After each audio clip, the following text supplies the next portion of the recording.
Nasaan na kaya si Iska, si Princess, pati si Boyo? Magsimula na kami mag-exchange gift eh. Ready na tong regalo ko. Bebang! Iska, halika na rito. Mag-exchange gift na tayo. Bebang, eto yung regalo ko. Tignan mo, ang haba. Ako din, Iska, sobrang laki ng regalo ko. Tignan mo. Wow, ang laki naman yan. Isang karton. Kaya nga eh, swerte yung nabunot ko. Si Princess Bebang, wala pa ba siya? Hay nako, wala pa si Princess. Kanina ko pa siya inaantay. Si Princess talaga, laging late. Bebang, Iska, nandito na ako. Dala ko na yung regalo ko. Boyong, tunay ba ang regalo mo? Baka mamaya, pinagluloko mo lang kami, iba yung laman. Tunay to, Iska, no? Walang prank-prank.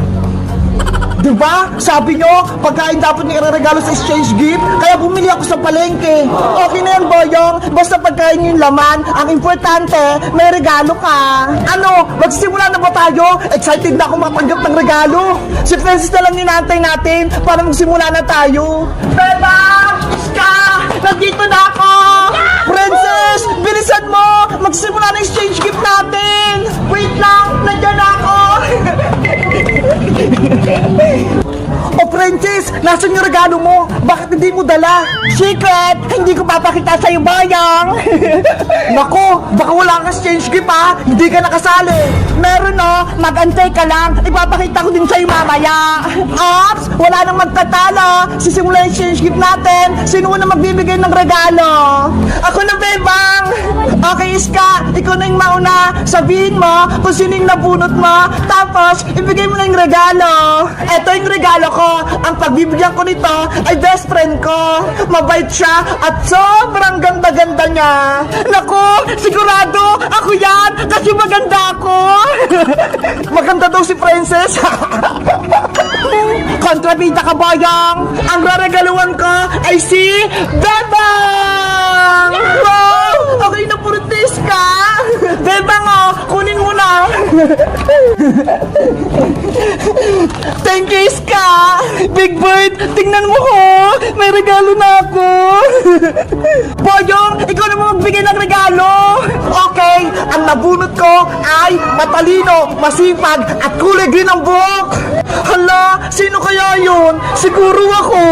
Siyempre, ikaw lang naman yung may buhok na green, Iska eh. Ang regalong ito ay kay Iska. O Iska, kunin mo na. Thank you, Boyong. Ang ganda ng balot ng regalo mo. Ako naman yung susunod na magbibigay ng regalo. Wow! Ang laki ng regalo ni Bebang! Sino kayong nabunot niya?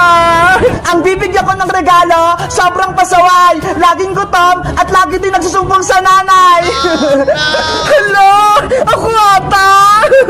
Ang makakatanggap ng regalong ito, walang iba kundi si Princess! Ano? Sa akin yung walang regalo, Bebang? Oo, Princess, ikaw yung nabunot ko. Kunin mo na to. Yay! May malaki na akong regalo! Ano kaya yung laman nito? Princess, ikaw naman magbigay ng regalo. Sige! Ito ang regalo ko. Charan! Ano yan? Ang liit! May laman ba yan? Wala nang tumpik-tumpik. Ang nabunot ko, hindi naliligo. Laging pasaway, laging nangaaway. Walang iba kundi si Bayang! Ayoko yung regalo mo, Princess. Sobrang liit niya. Huwag ka na magreklamo, Bayang. Tanggapin mo na to. Ano ba yan, Princess? Bakit ikaw nakabunot ng pangalan ko? Ayoko yung regalo mo. Maiti ka pa ha. May laman naman to ha. Okay na yun, Boyong. At least, may regalo ka. Kunin mo na. Ang malas naman. Ang litang regalo ko. May laman ba to? Meron nga no, pagkain, binili ko pa yun sa SM. Sigurado ka, Princess ha? Kung hindi, yari ka sa akin. Dahil natanggap na natin yung mga regalo, sabay-sabay na tayong magbukas. Yahoo! Excited ako buksan to. In 1, 2, 3, buksan ang regalo! Guys, ano kayang laman ng regalo sa akin ni Princess? Alam nyo ba? Mag-comment lang kayo kung anong hula nyo. Bye-bye! Kita-kita sa part 2!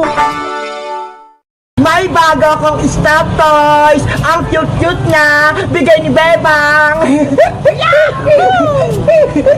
Ano kayang ipapangalan ko sa'yo? Alam ko na. Dahil sobrang lambot mo, ang ipapangalan ko sa'yo ay si Flappy Bird. Diba? Ang ganda ng pangalan mo, Flappy Bird. Punta ko kay Bebang, makipaglaro tayo. Sino kayong sumisilip sa gate nila, Bebang? Nakuha kaya ni Bebang yung binigay ko sa kanyang teddy bear? Hoy! Sino ka? Anong ginagawa mo dyan sa gate nila, Bebang? Akyat bahay ka, no? Hindi ako akyat bahay, no? Mali yung binibintang mo. Ay, bakit sumisilip ka dyan? Siguro, gusto mo lang kunin yung isda ni Bebang. Tumahimik ka nga. Ang ingay mo. Sino ka ba? Ako lang naman si Princess, ang best friend ni Bebang. Eh, ikaw, sino ka? Ako si Totots, taga-kabilang barangay, sa may palengke. Ang pangit naman ng pangalan mo, Totot-utot. Di ba Flappy Bird? Princess, bakit nasa yung teddy bear ko? Akin yan ah. Anong sa'yo? Akin to, no? Bigay sa akin to ni Bebang kahapon. Yan yung teddy bear na binigay ko kay Bebang eh. Akin na yan. Ayoko, Totots! Sa akin si Flappy Bird, walang bawian! Princess, para kay Bebang yan, hindi para sa'yo yan! Ibig mong sabihin, ikaw yung secret admirer ni Bebang, yung nagbigay nito? Oo, ako nga. Ikaw pala yung may crush kay Bebang, ha? Bebang, nandito yung secret admirer mo! Nasa labas! Princess, huwag kang maingay, nahiya ako kay Bebang! Bebang, lumabas ka dyan! Bilis! Naku, si Bebang, nandyan na siya! Ano na naman yun, Princess? Halika rito! May ipapakita ko sa'yo! Princess, huwag mong tawagin si Bebang! Lagot ka na kayong totot-utot! Makikilala ka na ni Bebang! Uwi na ako! Bigay mo na lang ito kay Bebang Bulaklak! Hoy, Totot! Ikaw magbigay nito kay Bebang! Sino kaya yung kausap niya? Princess, bakit may ka na naman dyan? Bebang, nandito kanina yung secret admirer mo eh. Yung nagbigay ng regalo kahapon. Nasaan siya? Wala na, umalis na siya. Pero ang sabi niya, ibigay ko daw sa itong bulaklak. Naku, hindi ko kayang tanggapin yan, Princess. Kapag nalaman ni nanay na may nagka-crush na sa akin, pagagalitan niya ako. Eh di sa akin na lang, kung ayaw mo. It smells so good. Okay, sa'yo na lang yan, Princess. Para ikaw naman yung pagalitan ni Aling Tere. Yay! May Flappy Bird na ako. May bulaklak pa. Ang sayo ko. Ano ba yan? Si Princess lang naman yung kumuha ng binigay kong bulaklak. Sana makausap ko na yung crush kong si Bebang. Guys, sabi ni Princess, may nagpunta daw dito. Si Totots. Crush daw niya ako. Kayo guys, may crush din ba kayo? Mag-comment lang kayo kung anong pangalan niya. Bye-bye!